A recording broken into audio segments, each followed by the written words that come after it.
నీ పేరేమిటమ్మా? వాగ్దేవండి. 2 ఏళ్ల క్రితం నావి 2 ఉత్తరాలు మీ పత్రికలో పడ్డాయి, గుర్తులేదు? గుర్తుంది. లేకే కేవలం ఆ ఉత్తరాల వల్లే మా పత్రిక సర్క్యులేషన్ 10,000కి పడిపోయింది. నువ్వేనా తల్లి? ఏం కావాలి? ఇదిగోండి. ఏమిటది?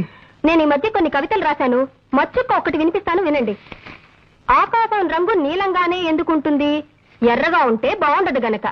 రక్తం ఎరుపు రంగులోనే ఎందుకుంటుంది? నీలంగా ఉంటే బాగుండదు గనక. మల్లె తెల్లగానే ఎందుకుంటుంది? నల్లగా ఉంటే బాగుండదు గనక. ఈ విన్నా కూడా నేను ఎందుకు బతికే ఉన్నాను? నాకు చావు రాలేదు గనక. చాలా బాగుందండి. ఈ వాక్యాన్ని కూడా కలుపుతాను, వీటిని మీ పత్రికలో వేయించండి. వీటిని ఇక్కడే ఉంచుతాను. మేము ఇంకా పత్రిక నడపలేం అని గట్టిగా నిర్ణయించుకున్నాక మీ కవితలు చివరి సంచికలో వేస్తాం. అవి రిలీజ్ అయ్యేసరికి మేము ఏ ఆఫ్రికానో అండమాన్సో పారిపోతాం. ఇవి ఇక్కడే ఉంచుతానమ్మా. థ్యాంక్స్ అండి. పోతే ఎవరు పోతేనమ్మా? నేనా? ఇది కాస్త తినండి. పోవడానికేనమ్మా? నేనే స్వయంగా తయారు చేసిన స్వీట్ అండి. వంట వార్పు శీర్షికలో మీరు ప్రచురించాలి. అరటిపండు లంబా లంబాని దీని పేరు పెట్టాను. అరటిపండు లంబా లంబానా? ఈటర్ బొందా బొందా అనకపోయావు.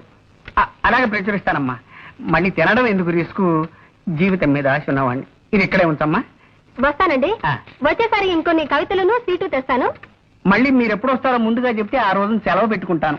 అబ్బే, సెలవు పెట్టి మరీ వినాల్సిన అవసరం లేదండి. ఆఫీసులోనే విందురు గాని. వస్తానండి.